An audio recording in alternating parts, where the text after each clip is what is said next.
Good evening. Charlie Woods from the Scottish University's Insight Institute will be chairing this evening, but I'd like to quickly do three things. Thank you all for coming. This is funny, this is the first time I've ever spoken on a stage since I started wearing reading glasses. And what I've discovered is that it makes the text legible, but when I look at you, you look very fuzzy. So thank you all for coming. Please switch off your mobile phones. And the third thing is it falls to me to introduce tonight's speaker. Perhaps I should tell you who I am. My name is Jane Frances Kelly. I'm working at the David Hume Institute, which I've promised its director, Ray Perman, who is on his way to Argentina as we speak, that I'm going to try not to break the institute while it's temporarily left in my care. Luckily, that would be very difficult given our guest tonight. And as long as the microphone's working, and it is, everything else will follow. So reciting a CV can seem an uninspired way to introduce a speaker, but you'll see that Gus O'Donnell's career is well worth going through. He started out as an academic lecturing at Glasgow University in the late 70s, before going to Her Majesty's Treasury as an economist in 1979. In 1985, he spent 4 years at the British Embassy in Washington as an economic advisor. In 1989, he became Chancellor Nigel Lawson's press secretary, and then press secretary to Prime Minister John Major. He returned to Washington as the UK's executive director to the IMF and the World Bank, and then went back to the Treasury, where he became permanent secretary in 2002. During his tenure there, he was the first permanent secretary to win a football medal at the annual Civil Service Sports Day. He went on, after that achievement, to be Cabinet Secretary and head of the Home Civil Service between 2005 and 2011, serving under three Prime Ministers, Tony Blair, Gordon Brown, and finally David Cameron, having overseen the coalition negotiations in 2010. He was knighted in 2005, and in 2012 was created a life peer as Baron O'Donnell of Clapham. He recently chaired a group convened by the Legatum Institute, which produced a highly influential report on well-being and policy, which I commend to you all. Sir Angus Deaton, who we were delighted to host here a few weeks ago, was also a member of that commission. Today, however, as Sir Angus, if he hasn't voted early, and many millions of other Americans go to vote in another critical geopolitical event, Gus is going to talk about the UK and Scotland post-Brexit.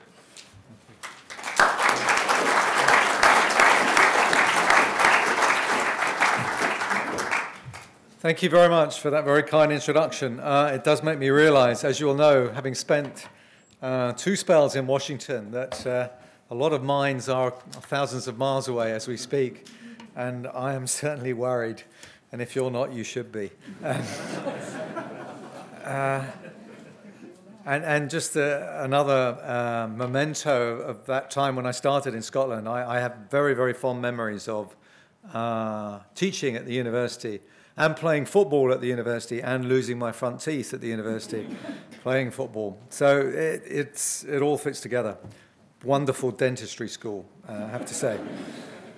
So tonight, the topic is the UK and Scotland post-Brexit, and I want to go through a whole range of areas. And essentially, this is in the spirit of the department that I joined at Glasgow, the Department of Political Economy, and it is about the politics and the economics and the bringing together of those two.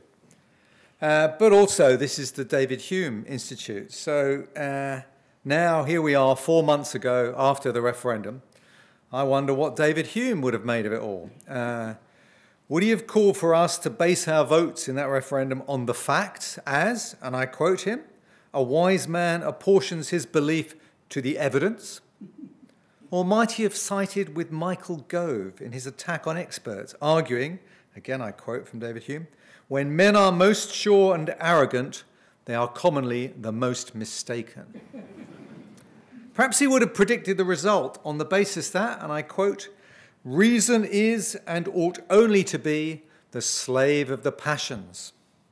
More fundamentally, I believe he would have felt that such decisions, and I think Angus Deaton would go with me here, should be driven by public utility or the true interests of mankind.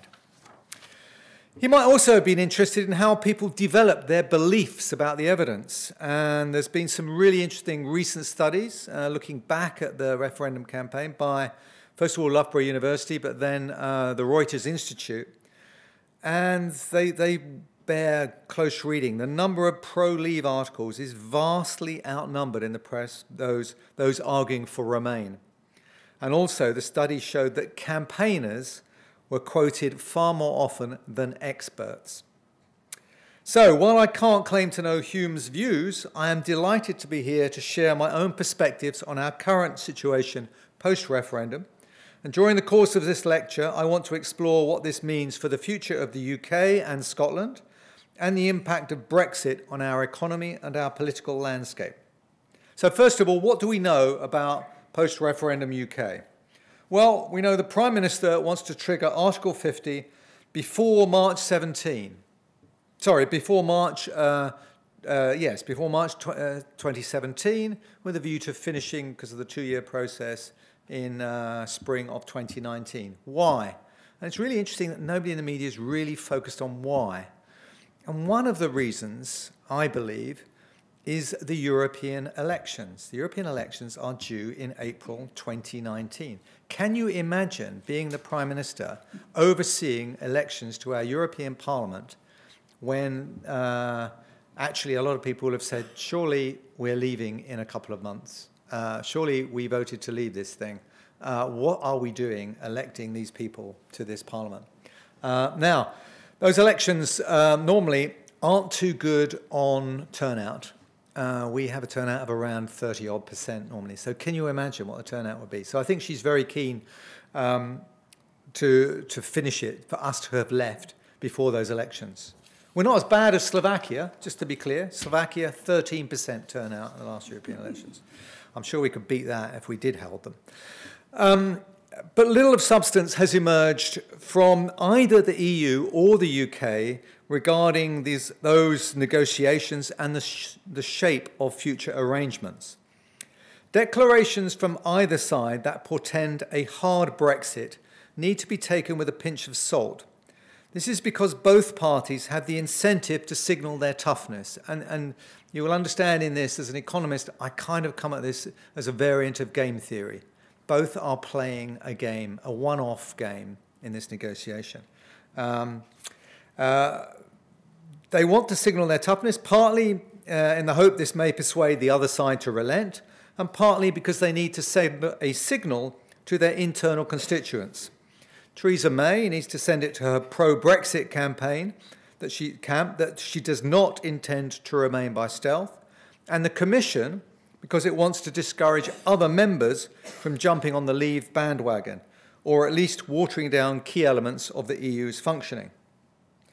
The High Court's decision last week means that Parliament, and as a member of the House of Lords, that means me as well, will need to be consulted and have a vote prior to triggering Article 50. The government, as you know, has appealed, and that appeal should be heard before Christmas, early December, I'm told. But I have yet to meet any constitutional lawyer, and believe me, the House of Lords has a lot of constitutional lawyers. I have yet to meet anyone who thinks the government will win that appeal. That means the Prime Minister needs to act quickly to put a bill before Parliament, and the nature of that bill will, I am sure, be a matter of intense debate inside Downing Street. It's one of those moments when you think, I'd like to be there, back where I was. It's already clear that members of both houses are likely to seek to amend such a bill to enable them to be more involved in the broad direction of the negotiations. The government, in response, will say that they can't play poker with their hand face up, and their opponents will say they just want to know what their objectives are and broadly how they intend to meet them. The Lords, my own house, their behaviour over tax credits suggests the government will not find this easy. I would also expect an amendment which asks for the final deal to be brought back for consideration by Parliament. I think the Prime Minister could take a lot of heat out of this situation without losing negotiating room for manoeuvre by stating clearly that she wants to be part of a single European market, the brainchild of one Margaret Thatcher, and a huge step towards free trade. But, she would argue, Britain is no longer prepared to pay the price of ceding control over its borders. It's not prepared to cede that to Brussels to achieve it at a time of huge migration turbulence. It is simply not in the UK's interest to do so. That's why we've ended up voting to leave the Union.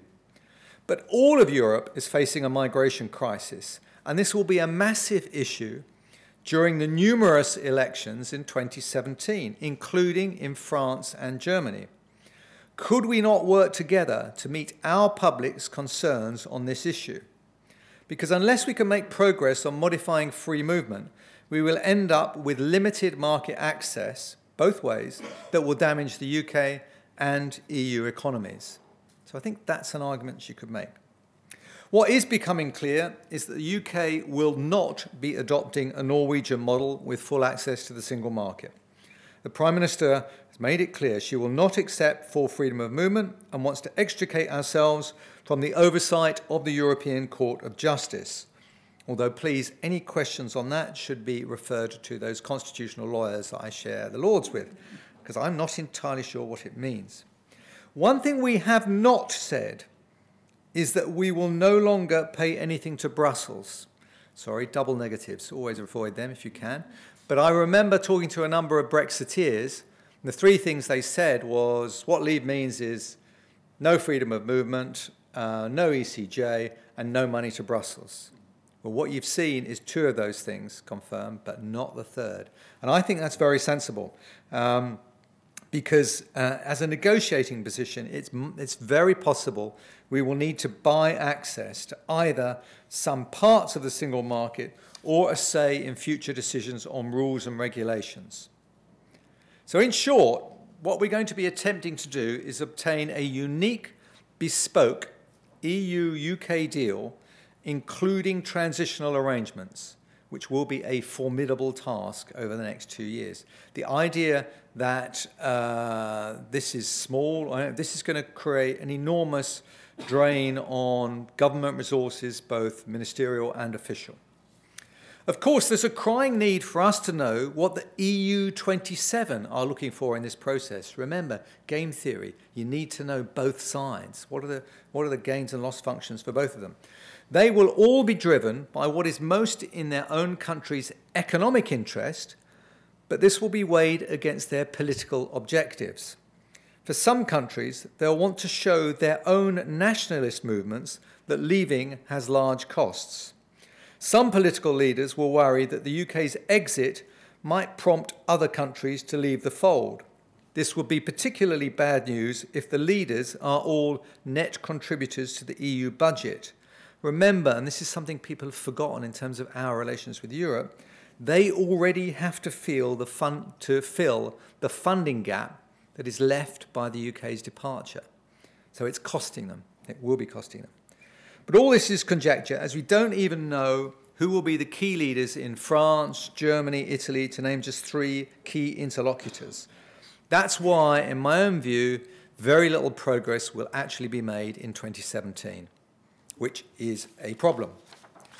What we do know, let's go back to some of the things we can be certain about, what we do know is we have a very different UK cabinet in place since July, with the Foreign Office, DEXU and DIT, I hate that, Department for International Trade, all run by prominent Leave campaigners. As a former Cabinet Secretary, I can only wish my successor the very best of luck as he tries to ensure that the doctrine of collective responsibility is maintained throughout the difficult negotiations over the years to come.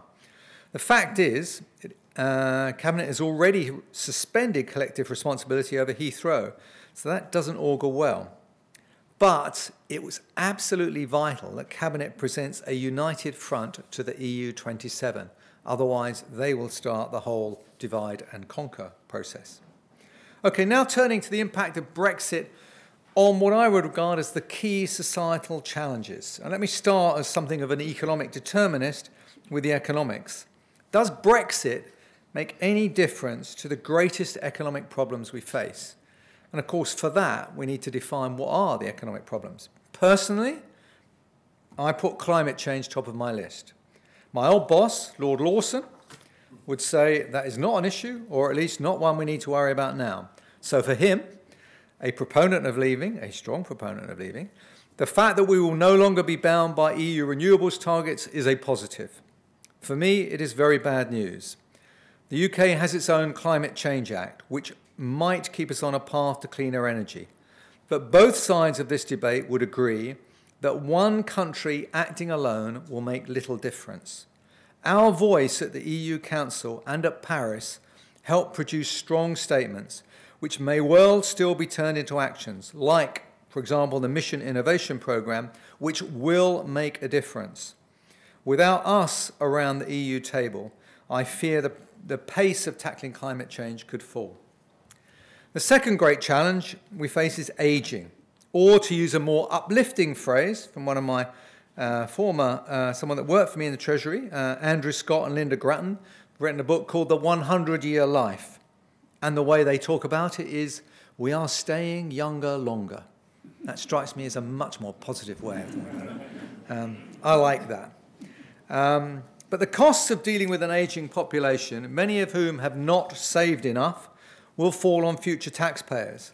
At the moment, those costs are being kept down as we have access to a global labour supply, and many carers and health practitioners choose to come here to work. This situation will get worse as restrictions are placed on free movement of labour with the intention of reducing net migration. The third great challenge is productivity. Since the global financial crisis, we've seen a slowdown in productivity growth. In the decades leading up to the crisis, labour productivity grew on average at around 2 to 3%, but it has barely changed at all since 2008. We know that recoveries from financial crises are particularly slow, but we do not know how long this slowdown will persist. Restrictions on skilled labour, and in particular on the time that students and recent graduates can spend in this country, will reduce productivity. The question is how much. Similarly, the same restrictions, plus limits on access to EU research funds, put at risk the innovations that drive growth.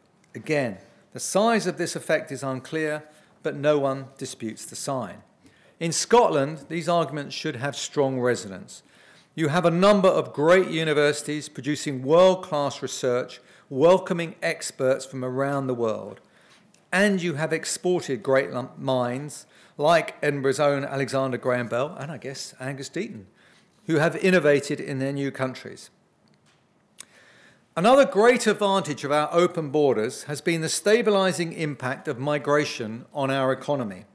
As demand and hence wages rise, we suck in workers, while when the reverse happens, the inward flows diminish and some return home.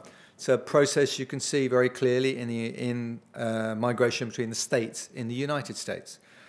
Without this process, much more of the work of stabilising the economy has to be done by fiscal and monetary policy. And that has its own problems, particularly at the current stage when monetary policy has pretty much run out of oomph, to use the technical term. Now, it is of course possible that the design of our new border controls will mitigate the impact of these effects, but the referendum vote has already sent out a clear signal to the rest of the world that we want to reduce the number of migrants coming to the UK. In addition, as Jonathan Portes has pointed out in the latest National Institute review, controls on EU migration will inevitably impose larger regulatory burdens on business and lead to a rise in illegal working. And other countries, and I spend a lot of time in Canada, are already responding to the opportunities a more closed Britain is creating for them, particularly in regard to attracting students and researchers. So if we implement restrictions for EU migrants like those now in place for non-EU migrants, the effects will be mainly on those sectors and professions in which immigrants are concentrated. At the low skill end, that means low-tech manufacturing, construction, private households and cleaning. At the upper end of skills, it means finance and higher education. Since UK-born workers are far from perfect substitutes for new migrants, and UK-born workers have higher reservation wages, it is likely there will be labour shortages in sectors of the economies most exposed to skill shortages. The LSE's Centre for Economic Performance study suggests this will hit hardest in food manufacturing, domestic personnel, and parts of the public sector. So, since the government is determined to restrict free movement of labour, we will not have full access to the single market on existing terms. We will not know for a very long time what precise terms we will be able to negotiate, but hardly anyone expects them to be as good as they are now. Sectors most at risk are those that gain most from the single market: financial services and areas like cars and food, where tariff and non-tariff barriers are high. This will differentially impact various parts of the UK. London is most at risk on financial services, but Edinburgh will also feel the draft. Overall, the majority of economic analysts predict a hard Brexit will have damaging consequences in the short and long run. The respected Your Own Fraser of Allender Institute suggests the long-run impact on Scotland could be GDP in the longer term that's between 2 and 5% lower. Interestingly, they believe the impact on Scotland will be smaller than that for the UK.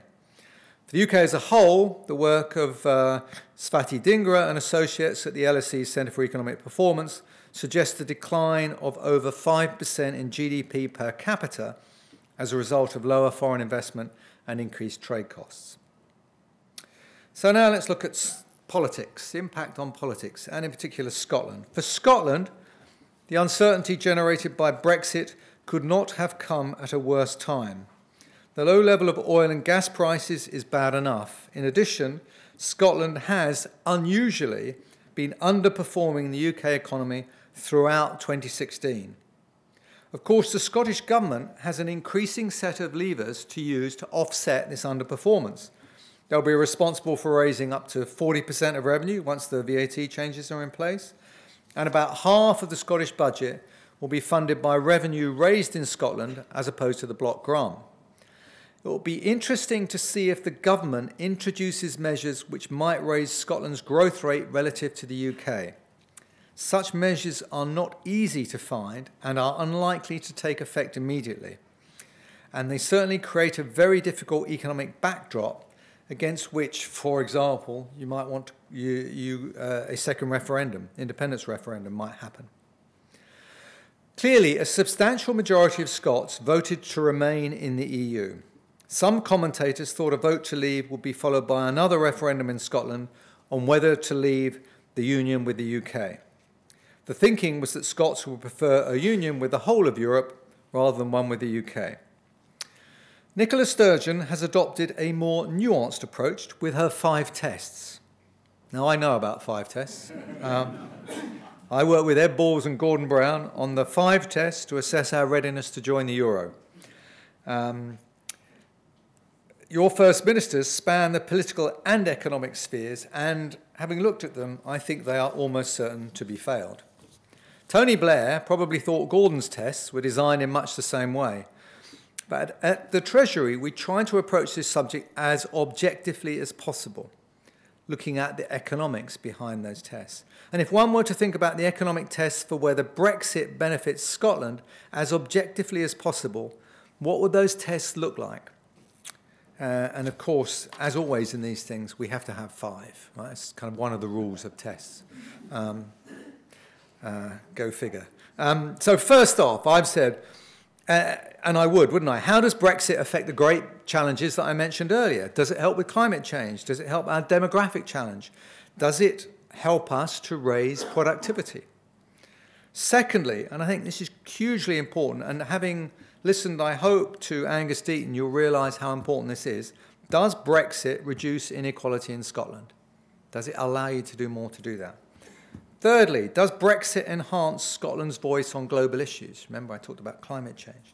Fourthly, and again, this comes back to something that Angus and I worked on, does Brexit enhance Scotland's freedom, does it enhance Scotland's freedom to raise the well-being of its inhabitants? So a rather more general thing, and I think I'd like to see that. So those are 4 tests I would have. And a 5th test, which I guess the Scottish nationalists presumably want to study, is does Brexit enhance the case for Scottish independence? Now, Scottish voters clearly took the view that Brexit was not a good idea. But now it will be necessary to develop the answers to the first 4 tests, given the emerging information about what kind of Brexit we will have, in order to answer that 5th test about does Brexit enhance the case for Scottish independence. That's a complex piece of work, which will involve looking at how any new freedoms can be exploited to enhance Scotland's economy.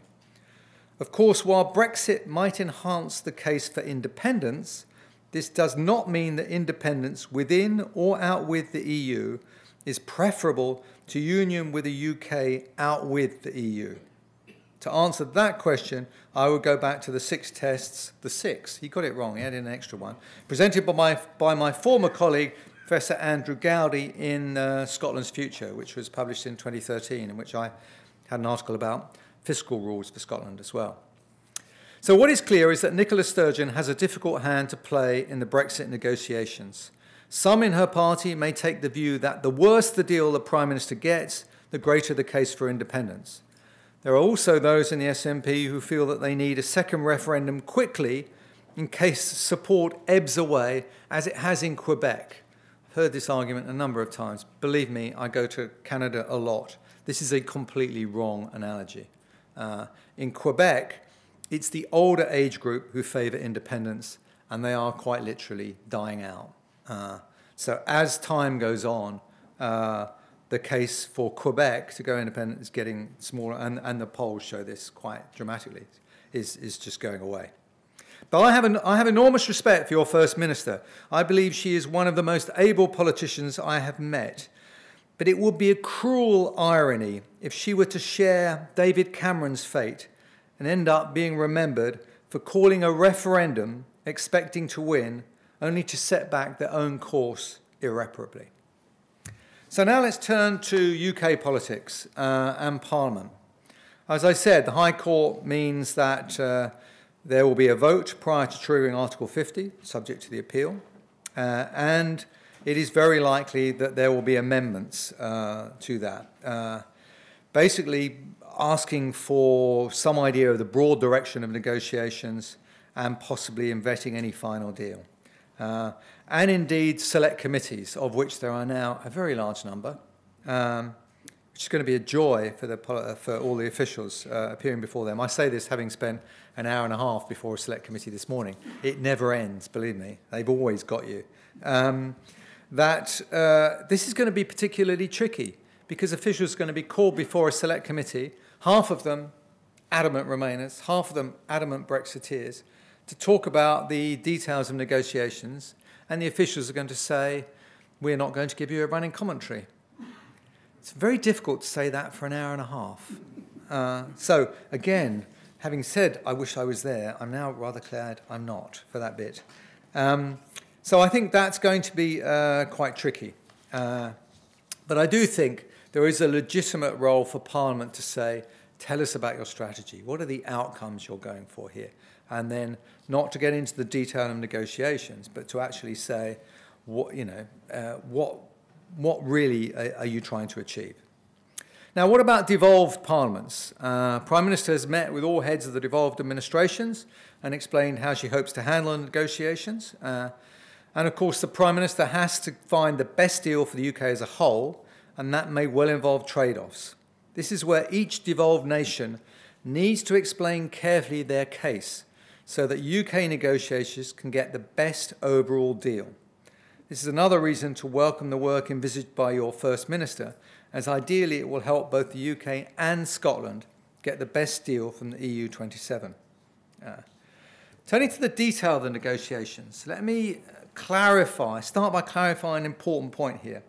Hard Brexit, we've all heard that term, sometimes characterised as a return to trading on WTO rules.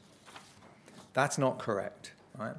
Trade between the UK and the EU is already subject to WTO rules, in the sense that these rules, notably for those interested, Article 24 of the GATT and Article 5 of the GATTs, set conditions that free trade agreements, such as the EU's single market, are required to follow.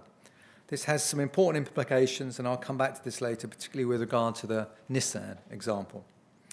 From a UK perspective, our key negotiating objective, it would seem to me, should be to retain single market access for goods and services while repatriating some degree of power over immigration and the making of laws. Uncertainty on the extent of access carries the potential to dampen investment since, as the economists would put it, it increases the option value to investors of waiting until such uncertainty is resolved. The only way the government can manage this uncertainty is either by committing to achieve market access conditions equivalent to those currently prevailing, or by agreeing to compensate investors for any adverse effects, in effect buying out the option value of waiting. So let's look at the recent announcement on Nissan. It said it will invest in manufacturing new vehicles, and that illustrates the policy predicament facing the government. If that deal was done on the understanding that the government is committed to single market access, that actually will weaken the government's negotiating hand on other matters. It's important to emphasise that the government cannot negotiate duty-free access for a handful of sectors, whether these are motor vehicles or financial services. This is because such selective liberalisation between two trading partners is forbidden by WTO rules. You just can't do it. GATT rules, various articles I mentioned before, require comprehensive liberalisation via a free trade agreement that has to be notified to the WTO. Any commitment to achieving duty-free access for motor vehicles or free trade in financial services implies a commitment to comprehensive free trade with the EU. If Nissan's investment is on the basis that the government will offset the cost of any reductions in market access to the EU, there are broader implications. If, as seems likely, the offsetting will be done by financial means, the UK will be careful not to contravene WTO rules on subsidies, just as in the past we've had to contend with EU rules on state aids. In brief, financing schemes under the WTO regime need to be seen as non-specific as possible to particular firms or industries if they are to be immune to legal challenge. This suggests the UK would need to consider what are known as horizontal schemes, i.e. ones that cut across different sectors based on objective economic criteria, such as skills creation. There might be sensible economic grounds for such schemes, but it is uncertain how far they will meet the specific concerns of producers such as Nissan and how they square with the promised exchequer savings from Brexit. In any event, it's not clear that the trade-offs between market access and other issues, such as free movement of labour and the repatriation of judicial powers, are as clear-cut as they are presented. This is because the four different pillars of the single market, goods, services, capital and labour, are not easily separable. Take services trade and cross-border investment. Free movement has been a significant factor in reducing restrictions on both because it reduces the costs associated with cross-border supply chains and facilitates the movement of service suppliers. This is particularly true in professional and financial services sectors. Reduced mobility of labour will impose costs on those sectors regardless of whatever else is achieved in free trade negotiations in goods and services. We can see this, for example, if we compare the services commitments recorded in CETA, which is the Canada-EU free trade deal, it's just gone through, to what the EU has achieved internally. The EU's internal commitments go well beyond what is available through CETA, principally because of cross-cutting commitments such as those on free movement. Indeed, if we wanted to look for an agreement to build on, it wouldn't be CETA. We'd be better off starting with the EU-South Korea deal. But even that, as Professor Alan Winters, who's done some great work on all of this stuff, has said, it's a lot less attractive than our current arrangements. On laws and rulemaking, there is a strong linkage between these and trade through the impact of non-tariff measures. It may be the case that getting rid of inefficient EU regulation may enhance the UK's efficiency, but is all that regulation inefficient? Now, if you were to believe the economic models that Professor Patrick Minford is using, then you would think it would. But remember, underlying the Minford model is an assumption of perfect competition and no market failures.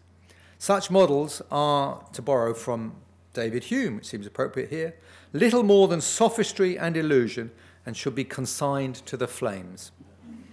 In the real world, markets fail conspicuously, and therefore at least some regulation will be efficient.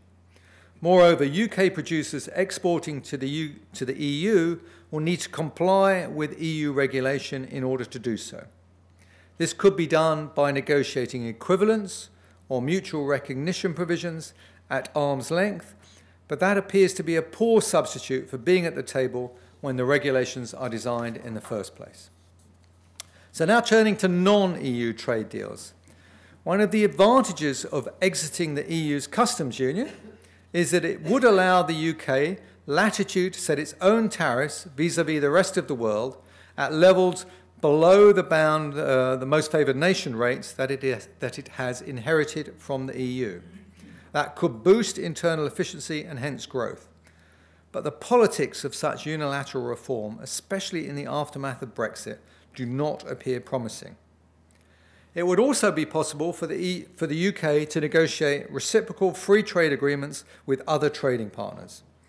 The UK would have the advantage of not being burdened with the sort of cumbersome decision-making process which the EU needs to follow in securing agreement across its current 28 members, even if it does not choose to resort to the unprecedented approach it followed with CETA, in which the Commission, in effect, redelegated its competencies to national parliaments to approve, as opposed to ratify the text which had been negotiated. The disadvantage is that with a smaller market and an already liberal trade policy environment, which we have in part inherited from the EU, we would probably need to make treaty commitments on matters and policy and regulation which go well beyond trade. This could include, for example, health services. In the case of the Australia-US FTA, for example, Australia's monopsony-based system of procuring pharmaceuticals was subject to negotiation in that deal. Overall, I firmly believe the UK will be able to negotiate reasonably good trade deals with non-EU countries. There will be some areas, like services in general, where we may well get more extensive deals than has been achieved by the EU. In other areas, we may do worse, because our negotiating power is not as strong, given the more limited size of our market. It's also true, just to be absolutely clear, that legally we can't do this stuff until we've left. The lawyers in the room. Now, there will be a lot of informal negotiations, I would guess, going on. But it's certainly true that the UK government is a little short of experienced trade negotiators. If we have any in the room, please give me your names and addresses, and I'll forward them to Ollie Robbins, who is a bit desperate at the moment, who is our Sherpa on all of this and the Permanent Secretary in charge of DEXU. But in the time between now and our formal departure from the EU, we will be desperately need to build up that capacity and be ready to strike deals with non-EU countries as quickly as possible thereafter. So how do we manage the transitional period? Well, one of my worries is that the UK government is going to be totally dominated by Brexit issues during this Parliament and will not undertake the reforms needed to enhance our overall economic performance. For example, in the public sector, we are beginning to realise that behavioural approaches have the capacity to enhance the way government helps individuals achieve better outcomes in health, education and many other spheres. David Hume would understand that human decision-making is often far removed from the rational calculus as defined in neoclassical economics. The UK leads the way in these innovations, but the rest of the world is catching on fast, bringing together a better understanding of human decision-making with the scope for digital solutions could transform public services. Let me just one example. What's been the biggest impact, and when I said one of the great challenges, aging, what's been the biggest impact on improving the level of saving by the current population for their old age? It is not the billions, and I stress billions with a B, that the Treasury has spent on tax reliefs for saving.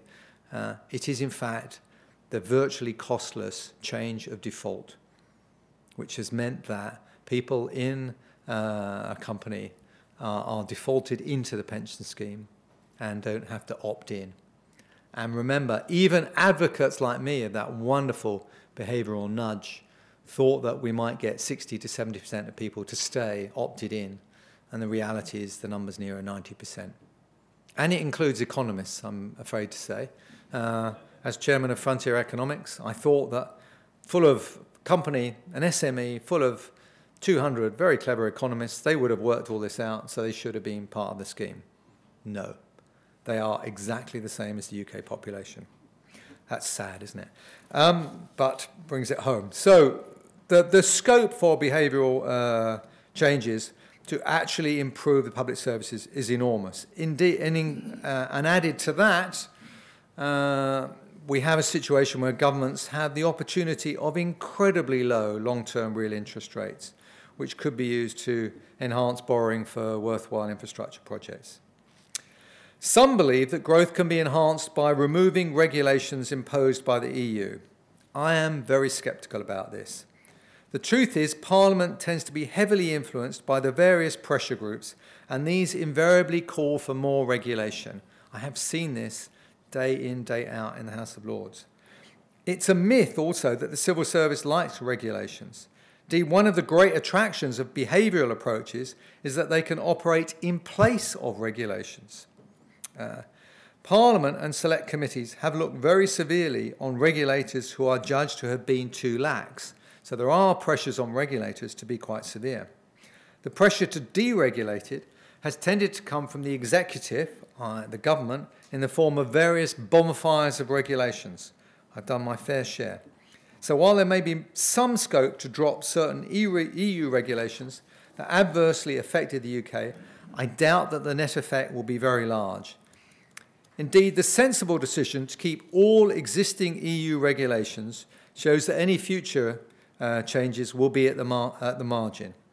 Of course, we also may need to adopt future EU regulations, despite not having been involved in framing them, in order to retain access to EU markets. One of the great ironies of all this is that we have before us, well, I will in due course have before me in the House of Lords, the Great Repeal Act.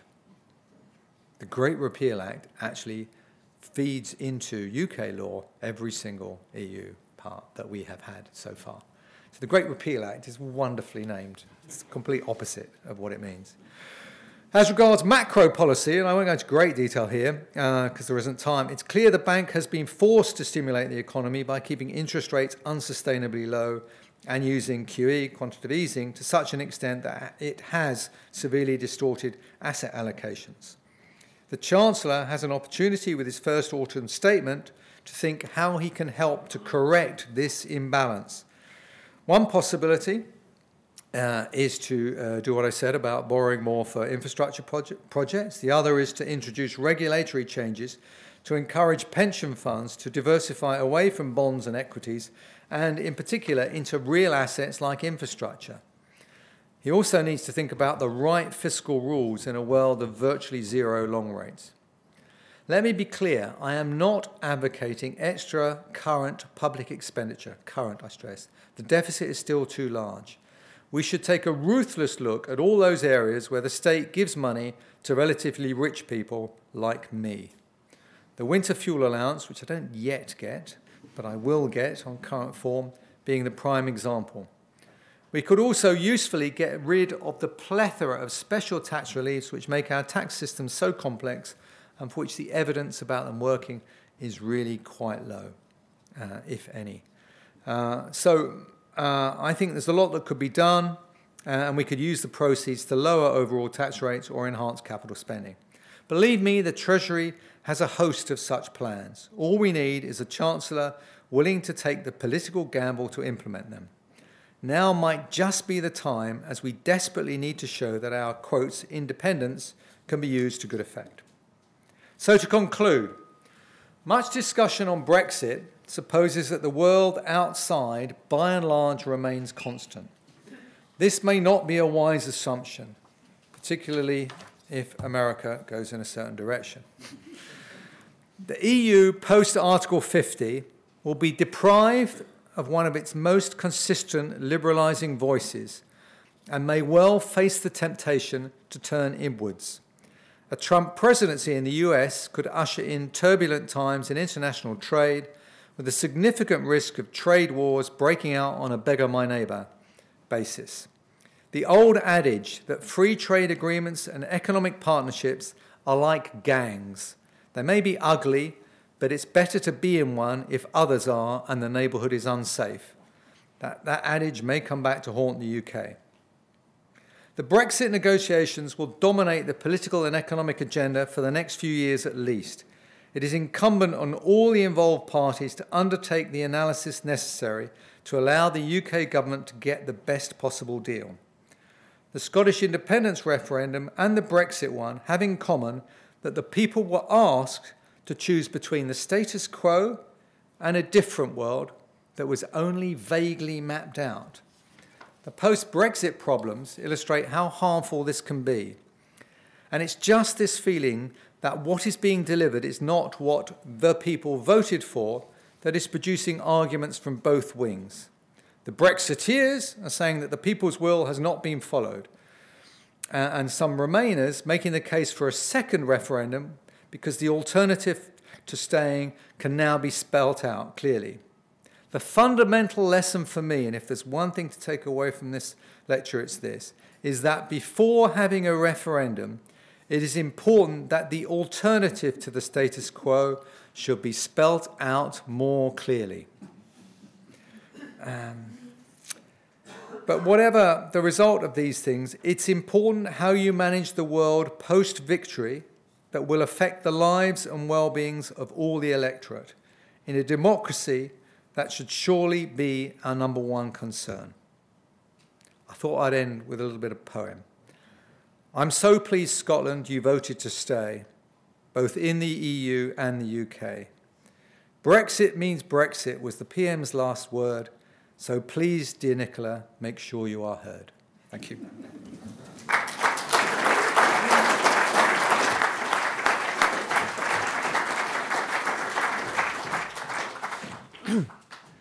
Thank you very much, Gus, for a really comprehensive assessment of where we are and where we might be in the future.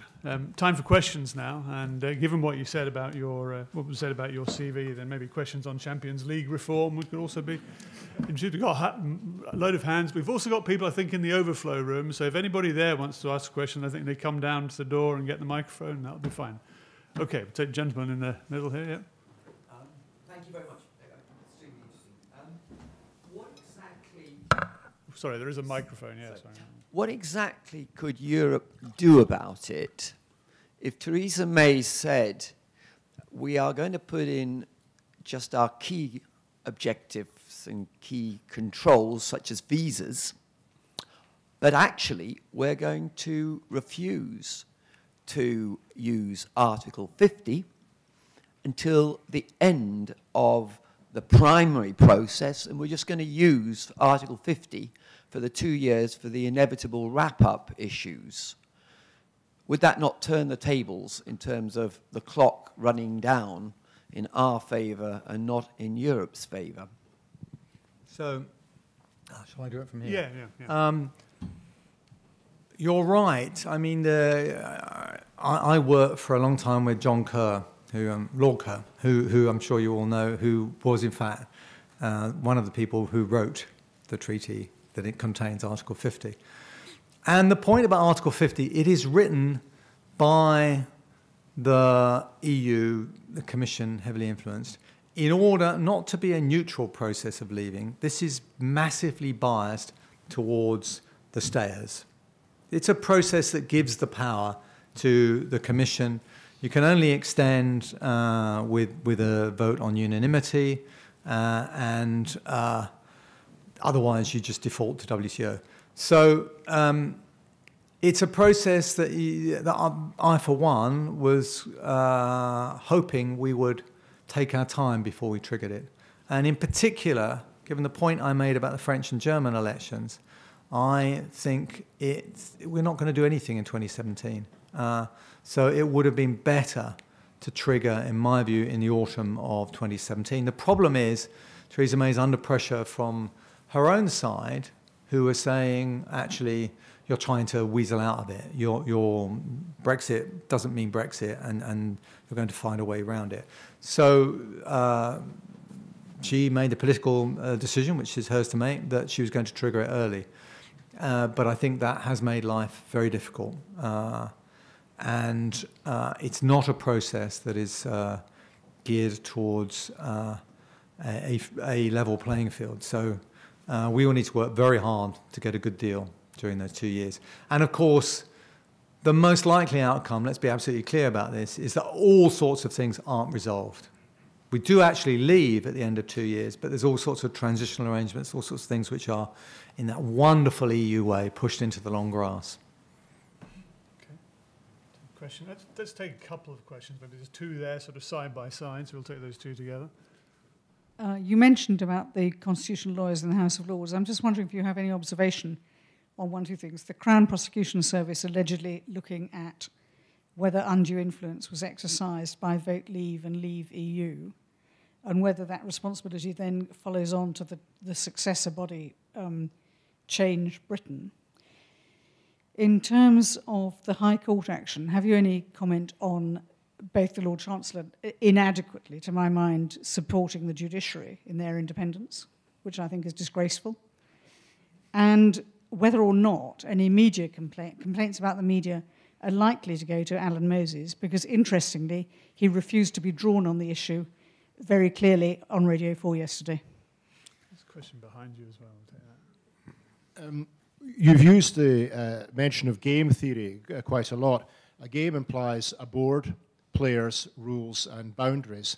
And I would suggest that perhaps none of these actually exist in the current situation. Article 50 was never clearly intended. It was intended to be so unfriendly that it was never triggered. Quite with whom are we negotiating, and who has the power to make decisions? Of our key players in Europe, Angela Merkel currently stands, I think, at the CDU stands at record lows that it's held in recent years. Axiom for Deutschland is now the third party, clearly in German opinion polls. François Hollande is even less popular than the Liberal Democrats. So you've got the pieces you're negotiating with are dissolving in your hands. The rules are not at all clear, and the boundaries, as you say, are changing all the time. This seems to me an almost impossible situation. Right. That's fairly straightforward. Yes. On the, you will understand I can't comment on the CPS because they're considering that case. But I do. I mean, one thing I would say is I think there were things that happened during that campaign which are very unfortunate. Obviously, the question about 350 million on the bus. Well, I mean, and lots goes on during election campaigns that I think is wouldn't get past the Advertising Standards Authority, and that's been true of a number of elections. So there are various things. In the spirit of balance, I was surprised by George Osborne's emergency budget, given that if we left, it was going to be a negative economic shock. The idea that you're going to suddenly cut spending dramatically seemed to me rather odd. And it was quite interesting seeing the way the campaign changed from the government side when we moved beyond the Purdah date. As a former head of the civil service, you'll understand that the stuff before then I think was pretty reasonable, and some of the things that happened afterwards were a bit odd, let's put it that way. On the High Court and the judiciary, of course, it's an inherent part of our democracy that we have an independent judiciary, and there are times when they've driven me mad, but basically that's a fundamental cornerstone, and I think we personally, a lot of the things that go on in this campaign have been, in this whole process, have been very personal to my mind, and far too personal. Personal attacks, which have been really quite nasty. Now I think our judiciary are a very strong group, and I think it is important that we all say we massively support an independent judiciary, and I hope people will say that. I also support a free press, but I also want to be sure that our free press is held to account as well. On the whole question of game theory, that's what makes it so fascinating, really. It's a very complicated game, isn't it? I mean, this is absolutely right. We're playing sort of chess, as it were, but the other side, there's 27 people deciding how to move. And the 27 people are actually not going to be the same 27 people, because, as you rightly say, a number of them may not be there next time. But I don't know any other framework to use to kind of grapple with these things. And I think it's probably the best we've got. And the rules, as you say, specified by Article 50 are a bit of a problem. So, but if we don't try and have some strategic plan and understand, you know, what matters for them, what matters for us, then I think the risk is we'll come up with a very suboptimal way of doing things. And we need within government, and this is the thing the UK's got to sort out, how do we manage those trade-offs where, you know, you can give in a certain area and in order to get something somewhere else. Someone's got to manage those trade-offs if that's the way the negotiation is going. And we need to be very careful. And this is where I think it's going to be very hard for select committees to be involved. You know, you've already heard it in financial services, people saying, oh, give them clearing in order to get some other stuff. Well, actually, if we give them clearing, that I think is a very bad thing, because the whole clearing stuff could go from London and it won't go to Paris, it will go to New York. And I think people haven't quite realised that that's the issue. Okay, got a question coming in from the room next door, and then we'll take the one just up the side of the room. I was wondering if you would predict greater EU political harmonization with this Brexit, whether the EU would become more politically integrated. Okay, and then a question just further up the corridor there. I'd like to return to the issue of political economy, the mix of economics and politics. You must remember that 52% of the population did vote to leave, and a significant minority in Scotland also voted to leave. Now, your narrative seems to suggest that they were in some sense wrong or misguided. I think, well, okay, I don't want to put words into your mouth, but I think it's an interesting question as to why they voted the way they did, what they're expecting to get out of Brexit. If it's the case that a Brexit is economically bad for the country, and I think you're suggesting that, again, I don't want to put words into your mouth, then they are going to be severely disappointed. And so that is going to store up issues in the future. Sure. Well, the first thing about the implications of the UK leaving for harmonisation within the rest of the EU, and I think this is really important, because I think far too little emphasis in this game theory thing is on the EU 27 and the impact it will have on them. Certainly it has given a fillip to Madame Le Pen, who, you know, a lot of people are saying will make it through to the last two in the French presidential elections. AUFD in Germany is, as you said, come through. And these are moves to, as it were, split up the EU. They're not moves towards more harmonisation, they're moves in the opposite direction. Now, you could imagine a world where the EU kind of decided that this meant they'd have to look at reforming things, that they would have to think about how do we make the EU perform better, and in particular, I'd say the Eurozone.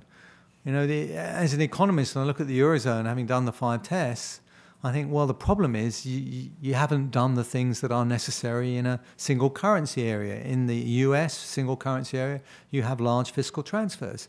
They don't exist within the Eurozone. So I think there's a case where you could imagine that coming together and forcing a stronger political harmonisation and allowing the outer group to be a much looser group. Unfortunately, I don't see that happening. At the moment, I think they're all grappling with, and the incumbent governments are very upset with the UK because they have given a fillip to all of their exit movements, which tend to be of a certain kind, particularly anti-migrant views. So I think it's a very mixed bag there. On the question of the 52% voted to leave, there are lots of analyses as to why people voted to leave, and I think it is very interesting. And of course, we don't really know because we have to rely on kind of evidence. We know the opinion polls. God, the one thing we should know by now is the opinion polls are really unreliable. We don't have records of who voted which way. We can only go on how people say they voted, which is different and may not be true. So I'm kind of nervous about trying to infer too much. But it is certainly true that there are people who say that they voted to leave because they were really unhappy with the way the world was going. They felt the world had left them behind. That globalization they were losing out from. And it's certainly true that you can look at areas where globalization has adversely affected people quite dramatically. And there are losers. And we haven't done the things that the economists say you should do when you've got these gains from trade, is to compensate the losers. And I think that's where we've been really bad. A lot of them also blame migrants. And that's a bit odd in the sense of I really don't think that when you look at the evidence to back that up, that's not true. When you look at those areas where they voted leave, it tends not to be areas where there have been high levels of migration. One of the interesting things that I'm grappling with trying to get around is that when you look at vote leave areas, and of course that's real data, because we do have geographical data on vote leave, and correlate them, no more than correlate, I stress, with the well-being data, which we, thank God, now collect. Thank you, David Cameron. There's a strong correlation between the vote leave and the inequality in well-being, not the levels, but the inequality in well-being. It doesn't show up actually when you look at inequality in income.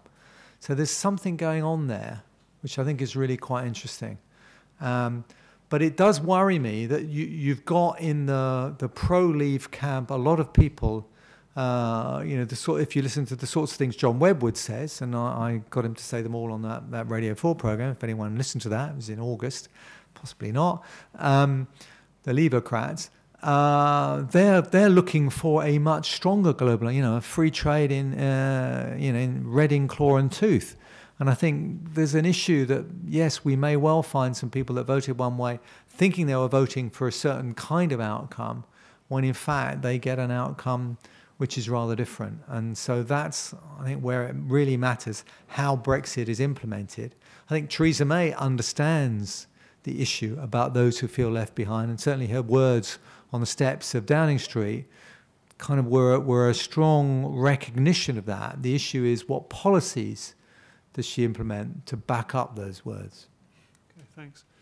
I'm going to go for microphone efficiency as well. There's a gentleman behind you as well, so if you pass the microphone to him after that. Towards the end of your presentation, you were talking about defining clearly what the other side, the non-status quo, meant. And actually, I mean, whether it was any use or not, there was actually a 641-page white paper when it came to the Scottish independence vote, which the Scottish government said defined what they meant. Anyway, that's by the by. No less a figure than your previous boss, Gordon Brown, has raised the prospect of a more federal country as being a solution. Because Brexit doesn't mean Brexit in Scotland. We voted 2/3 against leaving. And does that mean, if that would mean a hard border between Scotland and England, what about Ireland? Because we're trying to avoid at all costs having a hard border between north and south of Ireland. And there's all sorts of weird geographical exceptions all over Europe, like Greenland and so forth, or the Isles of Jersey and Guernsey and the Isle of Man, which are part of the British Isles but are not part of Europe. So, all things seem to be possible, but you didn't go into any of that. Take the question behind you as well, just for... There's been some speculation that the repatriation of powers from Brussels could lead to more enhanced powers to the Scottish government, areas of particular interest to Scotland, like, I don't know, fishing or energy, renewables. However, one senior civil servant said to me, the problem about the Brexit talks is everything is going to be on the table. And the UK will have some very key interests, access to a single market, passporting for the City of London. And on the other side, people at Spain will have a very strong interest in having continuing access to our fish. So it's possible that a Scottish minister might be given some enhanced responsibility for British fishing policy, but that will be constrained and indeed defined by the terms of the Brexit agreement, which may well continue pretty much the status quo. Would you agree with that? Right, let me, the point about clarity of exit, 640 pages. So what was the currency going to be?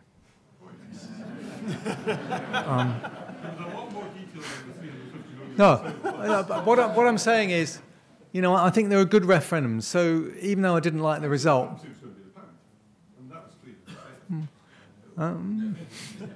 okay, I'll let the audience answer that. You know, when we had a vote on a referendum on our voting system, we had a first past the post versus alternative vote. So you knew what the alternative was, and I think that's that makes sense. I mean, and people voted to stay with that. Now, I personally would have liked a different alternative, but that's the alternative. So people were making a clear choice. When you're making a choice between stay in the EU versus leave, well, you know, what kind of leave are we talking about? You know, there are various different kinds. So I think that makes things difficult. Anyway, that's the referendum David Cameron chose to have, and that's the one we live with. Similarly with Scottish independence. All I'm saying is that I think, for me, it's quite good if one is clear, and I think this may well happen in the second Scottish referendum, that you're actually clearer about what you mean by independence, and there is a clear, this is the way we're going to go. You know, it might well be, it includes membership of the EU, you know, so... And I think that can strengthen the case. On the question that was made about fisheries and all the rest of it, your unnamed source was quite right. I mean, what's going to go on in all of this is a set of negotiations where there will be, the Prime Minister will have a big kind of set of analyses, sector by sector. Because we're going down the bespoke sector by sector route, and there'll be fisheries, there'll be financial services, there'll be all those other things, and there'll be areas where, in the end, there's a negotiation. We're not going to win on everything, and that's why I'm saying it's really important the Scottish voice is heard, for them to say, we really care about, you know, energy. I mean, I very much hope they will win on the energy side, on terms of renewables and all the rest of it. I think there's massive gains to everybody if we could use more Scottish wind power, and we kind of get involved in keeping with EU renewables targets. Fisheries is much more complicated, as you know. I steered clear of fisheries and agriculture because they're a nightmare.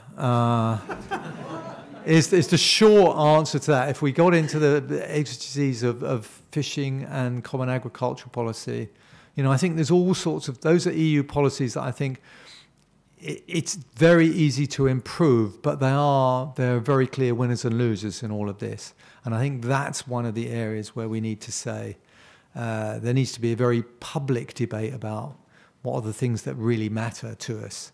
And it's very hard to, whilst calling for a very public debate, in the end, the Prime Minister is going to have to do some negotiations, and she's not going to want to say too much up front about what her red lines are. So I think that's where this gets really complicated and difficult for a government. Favouring in the front, so let me get a couple of questions from the back there. There's one on the far left and one just along from you, I think. We've had 17 years now of devolution in the UK. It would be very interesting to hear your reflections on how effectively or otherwise you feel that during those years the UK government adapted to devolution. And every bit as interesting to hear your thoughts about what more the UK government, and indeed perhaps other UK-wide organisations, can do now, given that we are where we are, to try and maintain some kind of cohesion and coherence around the Scotland-UK relationship, which in a post-Brexit situation, both in terms of the divergence of the substance of the vote, but very often the tone and tenor of much of the debate has become ever more strained. There's one in the row along from you. Hi there. I had a question about one of the four freedoms, which I think is the one that you didn't really touch on that much, which is migration, where I think there is a different view. In fact, funnily enough, I moved to Scotland 17 years ago, and I remember the debate being around Scotland has a falling population, Scotland has an ageing population, what do we do about it? And one of the things that really has helped has been migration, and there's been a sort of consistent support on the government level of various different governments for access to migration and higher migration in Scotland. And I think one of the things that really stood out post the referendum, the Brexit referendum, was the different view and approach that Nicola Sturgeon took in talking to individuals and saying, you're welcome. And I think that's something that really comes out. But I was wondering what you think and what opportunities that presents. Right. Good questions, all of them. On devolution, 17 years. Yeah, I've been there. And to be honest, at the start, from a UK government point of view, there were times when people were saying, what? This is this really going to work? Does this really make sense? And it was kind of grudgingly given.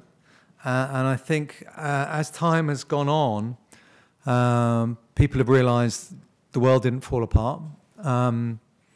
Scotland's economic performance has been, I mentioned about the underperformance now being unusual. Scotland's performed very well. I think we've seen really interesting experiments, different policies conducted in different places, and we have ruthlessly stolen from you. For example, smoking in pubs. Poll tax probably not the best example. But certainly different policies being tried in different areas and being able to learn and learn from each other as to what works and what doesn't. So I think it's been very powerful, and I think that it's interesting that some people thought devolution would mean that the case for independence would go away, and I think that obviously didn't turn out the way some of them thought. I genuinely think that as I've operated in the UK is an incredibly centralised regime. Remember the amount of tax revenue we raise at the centre compared to further out. I have tried at various times to get that changed. I mean, the number of reviews we've had of our, council tax and the equivalents, all of those sorts of areas where in the end, politicians have just decided not to go there. And we've ended up with still a very centralised regime. And I think you really don't solve these problems unless you start to get the revenue raised as well as the spending going down. You need to do both, and that creates responsibility and opportunities. So I think the lessons of devolution have been actually rather positive, and I think a lot of people who feared that there might be problems have been proved wrong, and I think it's led to better governance overall. And I hope we can maintain devolution. Personally, I'm a supporter of the Union of the United Kingdom, so I hope we can carry on doing things that way. On the second question, which was about cohesion around Scotland and the UK, one of the things that I'm really pleased about that we've still got at the moment is a single civil service throughout the UK, and I think that's hugely important. I'd love for the permanent secretary that you have now to go on to be a permanent secretary in one of the big UK departments. That would be great. So I think things which bind us together, and the whole issue of Brexit could be something which brings us together, because we do need to operate together because of all the trade-offs that have been mentioned. And this is a common challenge. It's a hard one because obviously Scotland voted to stay in, but given that overall as the UK we voted to come out, doing it in a way that is as advantageous to Scotland as possible is hugely important. I think will be a key feature for maintaining that cohesion. The third point about Scotland and migration. Yes, I really admire Nicola Sturgeon for being positive about migration. I think one of the real problems we have is this is a difficult, I have tried at various times getting up and saying, well, if the perceptions that the UK public has about migration were true, then you can understand why people will be worried about it. But actually, their perceptions of the numbers are wildly out. Their perceptions that the average migrant is, both at the same time, there's this schizophrenia that the average migrant is sitting on benefits, come over here just for benefits, or they've taken my job.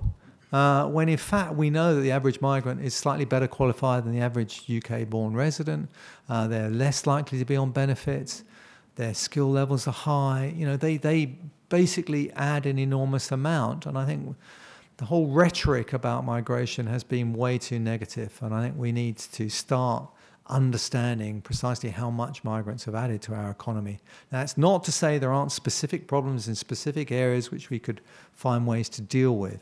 But actually, you know, the vibrancy of the UK economy, I think, and as you said, in Scotland, and the needs of the UK economy in particular sectors are such that I think we need to be careful how we try and achieve the role of reducing net migration in a way that doesn't damage not just growth, but potential growth and the well-being of society as a whole. Okay, a couple more questions before we go. Jeremy, you have one. There's one there just in the back. The microphone coming here. Thank you very much. I'm dwelling on what you said and relating it to what Angus Deaton said to us. And one of the problems you face is you're rational man. And I'm not convinced that where we're going at the moment is towards evidence-based decision-making in elections, in referendum, or wherever. We seem to be heading much more to emotion-based decision-making. And your desire to have a clear statement of the alternative in referendum is not in the interests of those who want to put emotion-based arguments. I'm very concerned that with the rise of the social media, with the lack of balance in our press, that we're heading towards a less civilized and a less honest form of decision-making in elections and referenda. And that seems to be spreading. If Trump disaster falls, it won't be because of evidence-based rational decisions. It will be because of a particular group of those who have not had well-being, and Angus Deaton explained that all to us, have felt that they have been tricked, that they've been robbed of their rights in a ways that is not rational but is quite understandable. So I worry that this is all pointing towards a real challenge to the democratic basis of our society and of decision-making, and that rational man has to start realizing that emotions are dominating. Okay, gentleman in the beard, with the beard, yes. Yep. One of the things that always surprises me is our confusion about UK and GB. The biggest potential chaos of the vote is in Ireland, both North and South. Would you care to comment on where the Good Friday and the border and indeed Ireland as a political entity in the remaining in the EU stand, and what the future is for that? Sure. Okay, so those two, right. So on the emotion versus rationality, absolutely right. And I think that the whole of these behavioral insights are teaching us about how those two interact and the need to understand how they interact. And I think I keep saying when I talk to civil servants, when I go back and kind of they ask me about policy things, I say, well, number one, remember you're dealing with humans, not robots. Because actually we've defined a lot of public policies to deal with robots. And curiously enough, we're not. So that's really important. And the second thing I think is the reaction to emotion-based stuff, and I'm a big fan of evidence-based. I think we've got to get better at trying to get across the evidence-based arguments in a more attractive way. And that means possibly using behavioral insights into how we do that. I also think it does have an impact on how you make decisions. I'm quite a fan of parliamentary democracy. I'm not a fan of direct democracy in the sense of I think referendums are something to be had very, very occasionally. And I do like the idea of when you have a referendum that it's between two clear outcomes, both of which can easily be understood. And you know, in that sense, I think that was it was a mistake to have that kind of referendum on the EU. So yes, that we have to understand that people are emotional, all the rest of it, but actually let's try and bring as much evidence into the system and do it in an emotionally sensitive and interesting way. On Ireland, you're absolutely right. So I am off to Dublin later as an O'Donnell. You know, my ancestors came across in 1852 the famine to Durham as miners, and I care enormously about what happens in Ireland. When I was working with John Major, we had the first truce. You know, it's to me it's very, very personal, Ireland, and things which, you know, that's one of the things I really do worry about is the capacity for Brexit to destabilise the Irish situation. Now, I hope very much somebody referred to the vagaries of the way we manage these situations, and I think we can find ways which will keep borders open. Prime Minister's referred to the need to do that, and I think that's absolutely right. We will find a way through this. It's bizarre how the EU does manage to do these things, and I'm quite confident that we will do that. But it is a risk, and it is something that we need to manage quite carefully, and it does create all sorts of precedents. So there are real issues about there being a border, EU, non-EU, between Republic of Ireland and Northern Ireland. And I think the commitment that we've already got, that we won't return to hard borders, is very important. But we need to work out the details and practicalities of how that will operate in practice. And that's not going to be easy. But I think everybody, including the Prime Minister, is very keen to ensure that we don't go backwards on Ireland. And for a number of us, a number of Prime Ministers, John Major, Tony Blair, have worked incredibly hard to get us where we are. And I think that's massively important that we don't lose that. Thanks, Gus. Many details and practicalities to be sorted out in the years ahead. But thank you all for your questions. And Jane, you're going to say a few words about what's next and say thank you. My name is also pretty Irish, Jane Frances Kelly. 1847, we didn't make it as far as 1852 before we came over. I just want to quickly remind people how biting cold it is outside, and therefore, if you can postpone for another half an hour going outside, please do join us for a drink in the lobby. And then finally, I did promise Ray, or actually Ray made me promise that I wouldn't introduce Gus by calling him Lord God, which is, he was known as God in the civil service because of his initials, and then, of course, became Lord God, but I didn't say anything about the vote of thanks. And I did check with him earlier, he doesn't mind, and apparently you're probably quite used to it. So please join me in the usual way in thanking Lord O'Donnell.